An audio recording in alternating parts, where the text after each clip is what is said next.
May moment sa relationship. Yung lahat ay okay. Yung connection, malalim. Yung tao, present, invested, genuine. At saka biglang wala.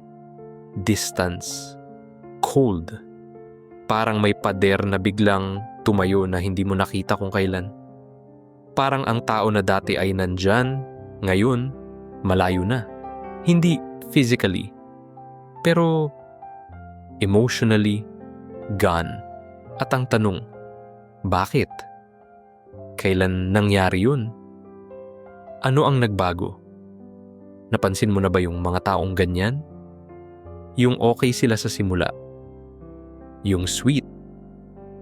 Yung present. Pero pagdating sa punto na nag-deepen na yung connection, bigla silang lumalayo. Hindi dahil nawala yung feelings, kundi dahil dumating. Nakikita mo ba sila? Yung tao sa relationship na parang takot sa commitment. Yung office mate na friendly pero never nag-aalaw ng deeper the friendship. Yung dating prospect na ghost after mag-open up sa'yo. Yung kaibigan na close kayo pero may invisible line na hindi pwedeng lampasan. At ang pattern, consistent. Pag nararamdaman nilang nag-i-invest na yung tao, lumalayo sila. Pag naririnig nilang I love you, parang trigger yun. Trigger to distance. Trigger to create space. Trigger to protect. Pero protect from what? Protect sa love? Bakit? Kasi alam mo, ang pag-pull away na yan, hindi tungkol sa lack of feelings. Madalas, opposite pa. Tungkol yan sa sobrang dami ng feelings na hindi nila alam paano i-handle. Tignan mo yung mga taong ganyan. Sa surface mukhang independent, self-sufficient, ayaw ng attachment. Pero beneath that, may takot, may past, may wound na hindi pa heal. Kasi baka noon, nag-love sila ng totoo, nag-invest, nag-open up, at na-hurt sila. Badly, profoundly. Baka nag-trust sila sa tao at nag-betray yung tao. Baka nag-rely sila at naiwan sila. Baka nag-show sila ng vulnerability at ginamit laban sa kanila. At natuto sila. Natuto silang mas safe na wag mag-invest. Mas safe na mag-guard. Mas safe na lumayo bago pa sila masaktan ulit. Kaya ang ginawa nila, nag-develop ng pattern. Pattern ng preemptive distance. Pattern ng I leave before you leave me. Pattern ng I'll pull away before you can hurt me. At dala nila yan hanggang ngayon. Kaya ngayon, kahit may genuine na tao, kahit walang red flags, yung pattern, nandun pa rin. Yung instinct to pull away, automatic na. May term ang psychology para dito. Yung style na ganyan ng pag-relate sa iba. Yung pattern ng pag-distance kapag nagdi-deepen na ang connection. They call it avoidant attachment. Ibig sabihin, natuto silang mag-avoid ng closeness kasi associated nila yung closeness sa pain. Associated nila yung vulnerability sa danger. At ang defense mechanism nila, distance, space, walls. Pero ang irony, yung distance na yan, hindi naman talaga nag-protect sa kanila. Nagpe-preventa lang sa kanila na ma-experience yung love na hinahanap nila. Kasi heto ang totoo. Yung takot na yan, valid. Yung pain na naranasan nila before, real. At deserve nila ng space para doon. Pero ang ginagawa nilang solution, ang pag-pull away, yun mismo ang nag-create ng loneliness na ayaw nila. Imagine mo yung taong ganyan. May nag-confess ng feelings. Genuine. Sincere. Walang agenda. Just pure, I care about you. At ang reaction nila, panic. Hindi yung happy panic. Yung scared panic. Kasi sa isip nila, nag-start na yung countdown. Ang countdown to eventual hurt. Ang countdown to betrayal. Ang countdown to abandonment. Kasi yan ang narrative nila. Yan ang story na paulit-ulit sa utak nila based sa past. People who love me will hurt me. People who get close will leave. Vulnerability means danger. At kahit hindi totoo yung bagong tao na to, kahit iba siya sa mga tao before, yung narrative, nandun pa rin. Louder than logic. Stronger than hope. Kaya ang ginagawa nila, nagsabotage. Hindi intentional. But subconsciously, ginagawa nilang totoo yung fear nila. Kasi pag nag-pull away sila, talagang aalis yung tao eventually. At sasabihin nila sa sarili nila, ayan, alam ko na mangyayari yan. Pero sino ba ang nagko-create ng distance? Sino ba ang nag-push away? Sila mismo. At yan ang twisted thing. Sila takot ma-abandon. Pero sila rin ang nag-aabandono. Sila takot masaktan ng iba. Pero sila rin ang nag-hurt sa sarili nila by refusing connection. At cycle yan, paulit-ulit. Bawat relationship, bawat potential connection, same pattern. Get close, feel scared, pull away. Get close, feel scared, pull away. At exhausting yun. Hindi lang para sa mga tao sa paligid nila, pero para din sa kanila. Kasi alam nilang gusto nila ng connection. Alam nilang kailangan nila ng love. Pero hindi nila kaya.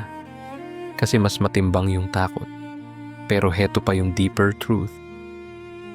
Yung takot na yan, hindi lang about sa pain. Tungkol din sa control.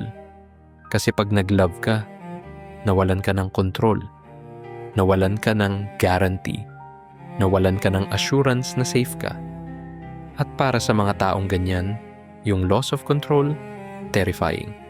Kasi noon, nawalan sila ng control at nasaktan sila. Kaya ngayon, gusto nila laging may control, laging may exit, laging may distance para kung sakaling may mangyari, protected sila. Pero ang totoo, hindi ka talaga protected kapag naka-wall ka. Lonely ka lang. Safe pero walang connection. Protected pero isolated. At yan ang paradox na painful. Yung attempt nila to protect themselves, yun mismo ang nag-create ng suffering na ine-avoid nila. Kasi alam mo ang pinaka-lonely na feeling? Hindi yung walang tao sa paligid mo. Yung may tao pero naka-distance ka. Yung may opportunities for love pero hindi mo kaya tanggapin. Yung may tao na willing magstay pero ikaw mismo ang nag-push away. At alam nila yan. Alam ng mga taong ganyan na sila mismo ang nagsi-create ng cycle. Pero hindi pa rin nila matitigil. Kasi mas matimbang yung fear than hope. May research sa psychology na nagsasabi na ang avoidant attachment pwedeng mag-heal. Pero kailangan ng conscious effort. Kailangan ng awareness. Kailangan ng willingness na i-risk yung vulnerability kahit scary. At yan ang mahirap. Kasi yung vulnerability, yan mismo yung ayaw nila. Yan yung nag-trigger ng pain before. Kaya paano sila mag-heal kung kailangan nilang gawin yung exact thing na kinakatakutan nila? But that's the only way. Hindi through more walls. Hindi through more distance. Kundi through slowly, carefully, allowing connection. Kahit konti. Kahit scary. Pero need nila ng safe person. Yung tao na patient, yung tao na consistent, yung tao na hindi mag-give up kahit may distance, yung tao na maghihintay. Not forever pero long enough para ma-realize nila na hindi lahat ng tao, same. Hindi lahat ng closeness, may kapalit na pain. At deserve ba nila ng ganun? Deserve ba nila ng tao na mag-effort kahit dinidistance sila? Oo. Kasi ang pattern na yan, hindi dahil gusto nila. Dahil yan sa trauma. Dahil yan sa past hurt. At deserve ng lahat na mag-heal from that. Pero deserve din ng mga taong nag-i-effort na hindi maging emotional punching bag.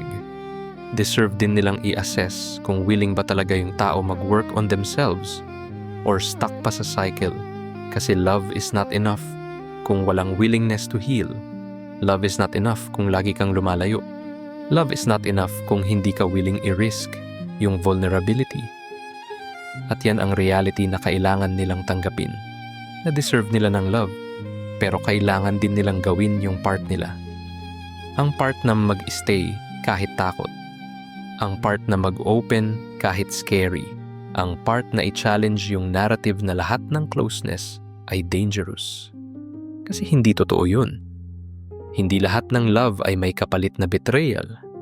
Hindi lahat ng vulnerability ay napuputak sa hurt. May mga tao na safe. May mga tao na consistent. May mga tao na hindi ka iiwan kahit nakita nila yung totoo mo. Pero hindi mo makikita yun kung lagi kang naka-wall. Hindi mo ma-experience yun kung lagi kang lumalayo. Kaya ito, kung ikaw nga ay isa sa mga taong ganyan, kung ikaw yung lumalayo kapag minamahal ka, marinig mo to. Hindi ka masama. Hindi ka broken beyond repair. Hindi ka incapable of love. Takot ka lang. At valid yun. Kasi nasaktan ka na before. At deserve mo ng space para sa takot na yan. Pero deserve mo rin ng possibility na baka this time, iba.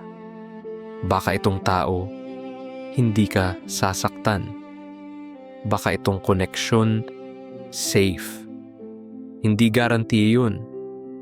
Walang guarantee sa love. Pero yan ang risk. At deserve mo na i-take yung risk na yan. Kahit scary, kahit uncertain. Kasi ang alternative, mas masakit. Ang alternative, safe ka nga pero nag-iisa. Protected ka nga pero walang tunay na connection. May walls ka nga pero lonely pa rin. At baka mas masakit yun kaysa sa possibility na masaktan ulit. Kasi at least kung nag-risk ka, may chance, may possibility ng genuine connection. Pero kung naka-wall ka forever, wala. Wala nang ibang ending kundi loneliness. At deserve mo ng mas maganda kaysa dun. Deserve mo ng tao na kaya mong pagkatiwalaan. Deserve mo ng relationship na hindi mo kailangan takbuhan. Pero kailangan mo ring mag-meet halfway. Kailangan mo ring i-allow na mangyari. Kahit konti. Kahit sa simula, uncomfortable. Kasi bukas, kapag may tao ulit na nag-effort, na nag-stay, na sinabi ng I care about you, sana ang reaction mo hindi agad takbo. Sana kahit sandali, pag-isipan mo. Pag-isipan mo na baka, just maybe, itong tao, worth it i-risk. Baka itong connection, iba sa dati. Baka this time, pwede kang magstay. Pwede kang hindi lumayo. Hindi agad forever. Hindi agad bukas na loob. Pero kahit konti. Kahit half step forward instead of full step backward. Kasi deserve mo yun. Deserve mo ng love na hindi mo kailangang takbuhan. Deserve mo ng connection na safe enough to stay. At ikaw, kung ikaw nga yung taong yan, sana bigyan mo sarili mo ng chance na ma-experience yun. Ngayon, kahit takot ka, kahit hindi ka sure, kasi yung walls na yan, protecting you from hurt, pero blocking you from love din. At baka, sana, oras na para itry yung alternative. Yung oras na para magstay, kahit konti, kahit sa simula, shaky. Kasi deserve mo yun. At sana tandaan mo yan.